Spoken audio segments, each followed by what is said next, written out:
Next article is Biot-Savart's law, that is magnetic field due to a current. This is a arbitrary shaped wire. Arbitrary shaped wire याचा अर्थ the wire having a any shape. याशी एक wire आहे which have any shape, and this wire is current carrying wire, that is the current I flows through that wire. We consider for our convenience a small part of this wire, a small element of this wire.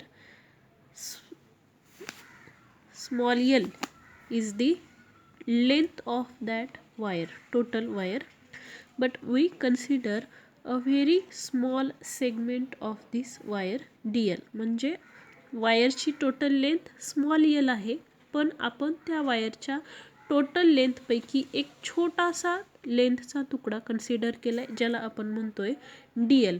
आता आपल्या चॅप्टरचं नाव काय आहे? Magnetic field due to a current, magnetic effect of an electric current. म्हणजे या वायरमधून जर I हा current flow होत असेल तर त्या वायर भोवताली मॅग्नेटिक फील्ड तयार होणार आहे. फॉर एक्झाम्पल, फक्त एवढ्या छोट्याशा तुकड्यामुळं डी एलमुळं जर तयार होणारं मॅग्नेटिक फील्ड हे डी बी असेल. मॅग्नेटिक फील्ड ही वेक्टर क्वांटिटी आहे, त्यामुळे त्याची ही डायरेक्शन दाखवलेली आहे आपण. राईट हँड थंब रूलनुसार करंट अपवर्ड डायरेक्शनला असेल तर त्याचा मॅग्नेटिक फील्ड हे त्याला परपेंडिक्युलर असेल, mutually perpendicular. The direction of current and the direction of magnetic field are perpendicular to each other.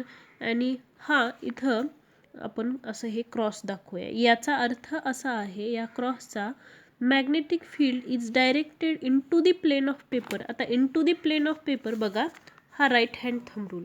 हा thumb indicates the current in the upward direction and this curled fingers represents magnetic field around this thumb. म्हणजे magnetic field हे असं आहे, हे ते cross दाखवत आहे. आता आपल्याला याला एक व्हेक्टर काढायचा आहे. करंट ही स्केलर क्वांटिटी आहे, बरोबर आहे. मग व्हेक्टर याला एक नॉर्मल म्हणजेच जस्ट टच करून जाणारी लाईन काढायची आपल्याला. असं आपण एक नॉर्मल काढला, कारण डी एलला आपल्याला व्हेक्टर दाखवायचं आहे. डी एल हा लेंथचा छोटासा पार्ट आहे, त्याला आपल्याला व्हेक्टर दाखवायचं आहे. त्यामुळं आपण तो व्हेक्टर कुणाच्या डायरेक्शनमध्ये दाखवला तर करंटची जी दिशा आहे त्याच डायरेक्शननी हा वेक्टर दाखवला. आणि करंट आणि मॅग्नेटिक फील्ड डी बी यांच्यामधला अँगल आहे थीटा. तर अशा या करंट कॅरिंग कॉईलमुळं तयार होणाऱ्या मॅग्नेटिक फील्डचं आपल्याला फॉर्म्युला काढायचा आहे. आपण फॉर्म्युला लिहूया. This is a given formula. D B is equal to mu 0 divided by 4 pi I dl sin theta divided by r square, where dB is the magnetic field due to a current carrying wire. Mu 0 is the permeability of that medium. आता permeability याचा अर्थ काय? तर permeability याचा अर्थ आहे एखाद्या मीडियमची magnetic lines of force pass out करण्याची कॅपॅसिटी. permeability shows त्या मीडियममधून किती magnetic lines of force pass out होतात हे सांगणारी क्वांटिटी म्हणजे permeability of that medium. I is the current flowing through that wire. D L is this small segment of length of the wire and theta is the angle between the D L and D B. Sine theta का use केले? Because यांच्यामध्ये cross product असणार आहे. कुणामध्ये cross product असणार आहे तर ते बघूया आपण. तर आर इज दी, आता आर काय असेल? हे डी बी आणि ही वायर यांच्यामधली डिस्टन्स हे म्हणजे आर असणार आहे. ठीक आहे, तर आपण हे इक्वेशन लिहिलं. तर परमिएबिलिटीची व्हॅल्यू आहे 4 पाय इंटू 10⁻⁻⁷. पर एक्झाम्पल सॉल्व करताना ही व्हॅल्यू आपल्याला लागणार आहे. तर साइन थिटा लक्षात घ्या DL यांच्यामध्ये आणि हा R यांच्यामध्ये आहे वेक्टर प्रॉडक्ट. तर तेच इक्वेशन आपण आणखीन एकदा लिहूया. DB is equal to vector फॉर्मॅटमध्ये हे इक्वेशन आपल्याला लिहायचे μ0 divided by 4 pi I into DL cross R divided by R cube. आता हे R क्यूब का लिहिलं असेल बघा. आपल्याला ॲक्च्युली हे इक्वेशन आहे, पण या इक्वेशनची व्हॅल्यू आपल्याला चेंज होऊ द्यायची नाही.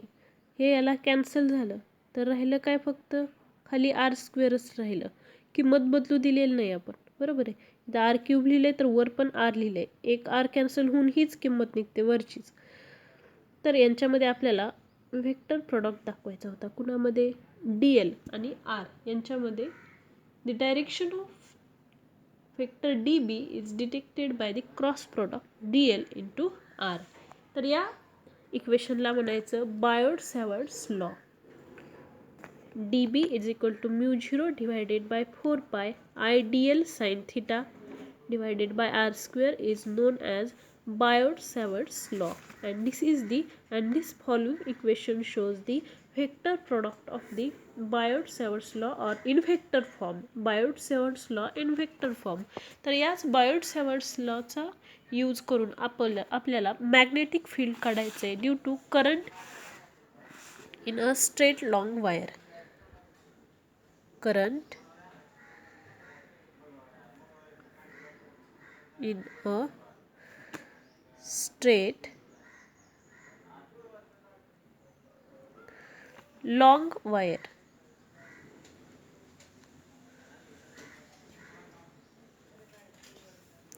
ही एक वायर आहे.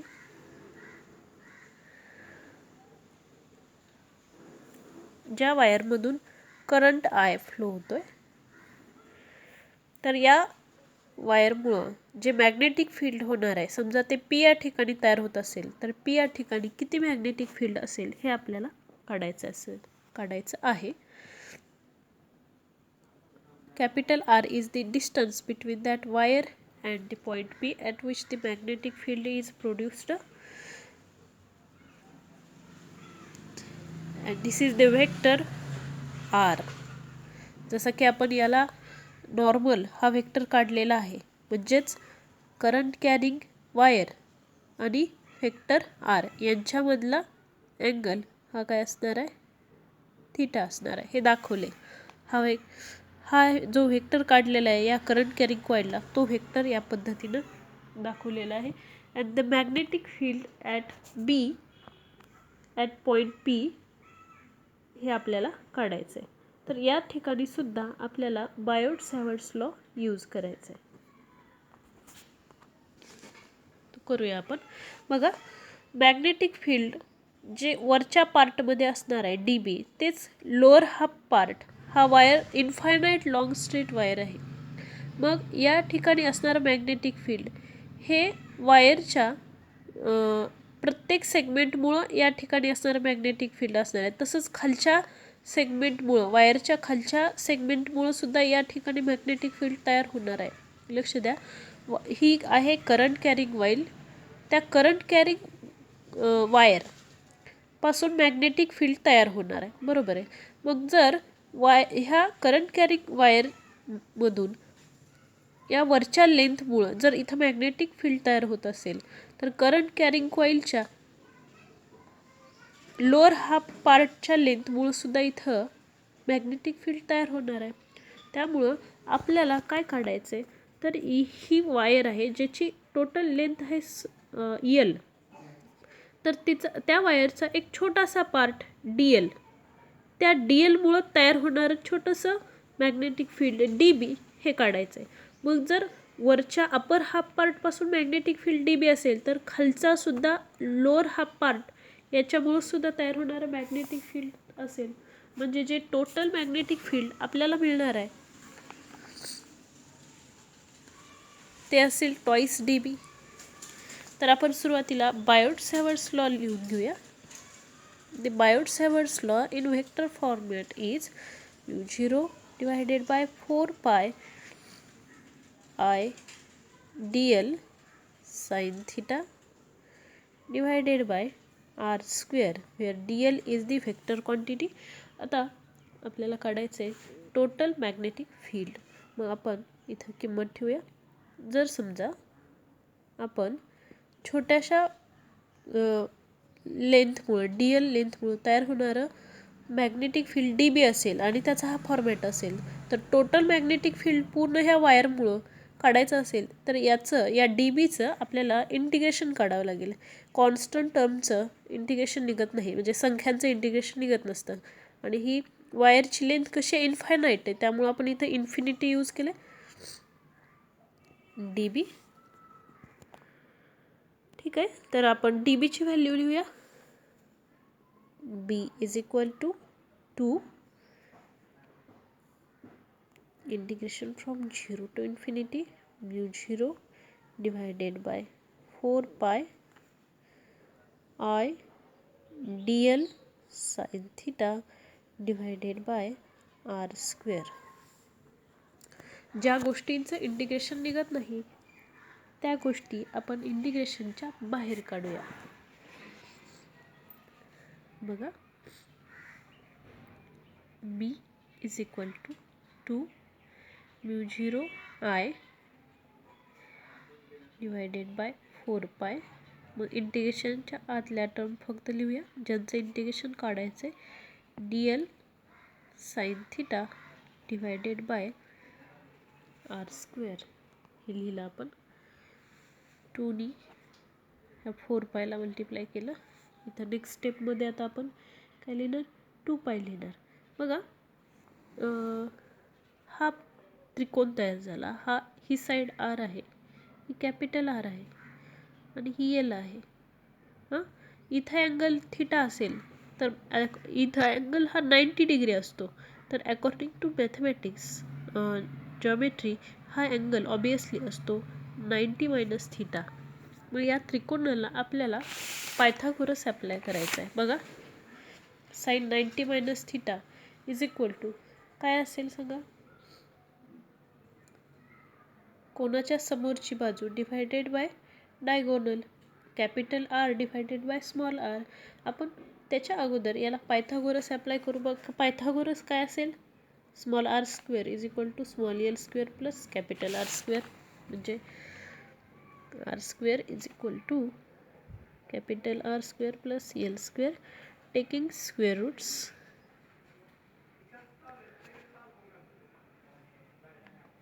taking square roots. R is equal to Pythagoras apply केला आपण. नंतर ट्रिगोनोमेट्री इथे अप्लाय करायची, म्हणजेच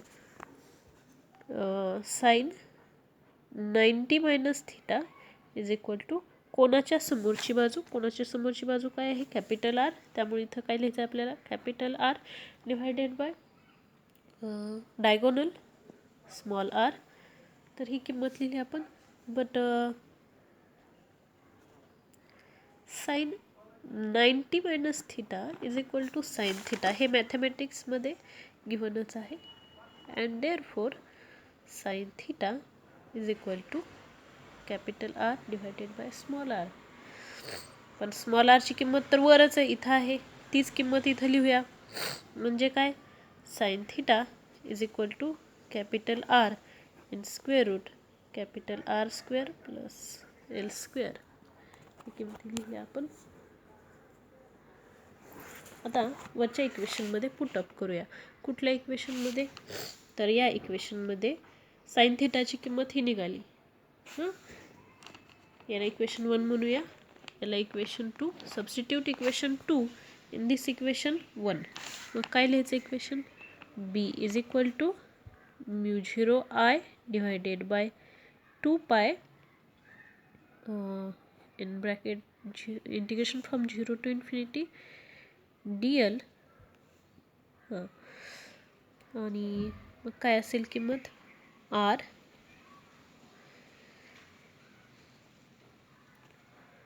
साइन थिटाची व्हॅल्यू काय आहे, capital R divided by in square root R square plus L square, आणि जे आर स्क्वेअर आहे त्याची किंमत काय असेल, आरची किंमत काय असेल बघा,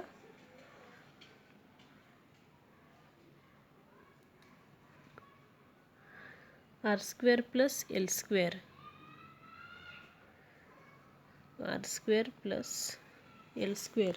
लक्ष द्या, साइन थिटाची व्हॅल्यू काय लिहिली, capital R divided by in square root R square plus L square, आणि आर स्क्वेअरची किंमत काय लिहिली आहे बघा, ह्या स्मॉल आरची किंमत काय आहे, इथल्या आर स्क्वेअर स्मॉल आर स्क्वेअरची किंमत किती आहे, capital R square plus L square. मग तीच इथं लिहिली मी, हे स्क्वेअर रूट डबल झाले बरं का, याला एकाला स्क्वेअर रूट नको आहे, हे चुकले.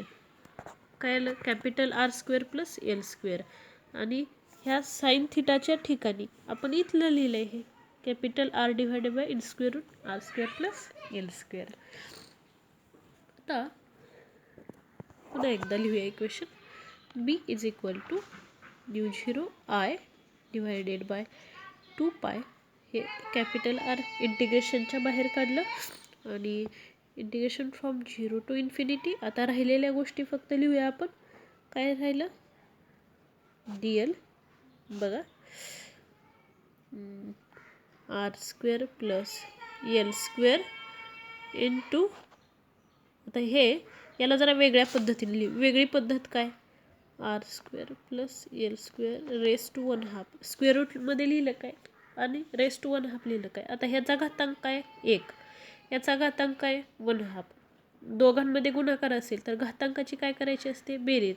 मग 1 अधिक 1/2 ह्यांची बेरीज तुम्ही करून बघा नंतर, तर त्याची बेरीज आहे ते 3/2. मग हे इक्वेशन पुन्हा एकदा लिहू, I R divided by 2 pi integration from 0 to infinity D L R square plus L square raise to 3/2. आता इंटिग्रेशन फक्त ह्याच टर्म काढायचं आहे आपल्याला, R square plus L square raise to 3/2. तर तुम्हाला मॅथमॅटिक्समध्ये इंटिग्रेशनचा पार्ट व्हायचा आहे आणखीन.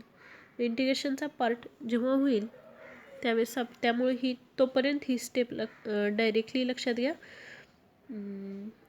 R square plus L square raise to 3/2 याचं इंटिग्रेशन हे असणार आहे 1/r स्क्वेअर. ही स्टेप पाठ करा, ज्यांचा मॅथमॅटिक्स नाही त्यांचा. Therefore B is equal to mu 0 I R divided by 2 pi, आणि हे काय राहिलं आर स्क्वेअर, मग वरचं आर कॅन्सल झालं, आरला R cancel, B is equal to mu 0 I divided by 2 pi R, and this is the magnetic field due to a current in a long straight wire. ठीक आहे, थांबूया आपण इथं.